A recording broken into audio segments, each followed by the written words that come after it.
En garde à vue, normalement, on ne garde pas son téléphone, sauf exception vue avec les policiers pour les besoins de l'enquête.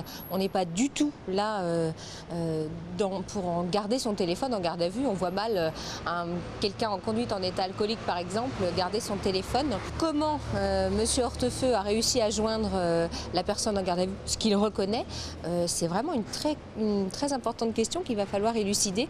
Il faut absolument une enquête sur ce point-là.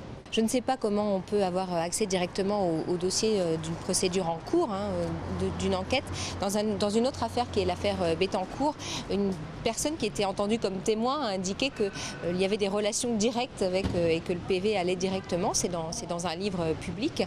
Donc il faut savoir si là c'était la même chose et c'est pour ça qu'il faut une enquête sur ce point. La question de l'atteinte à l'indépendance de la justice est très fortement posée puisqu'on a l'impression que le pouvoir exécutif a pu intervenir dans une enquête, puisqu'il y a encore des gros troubles sur ce point-là.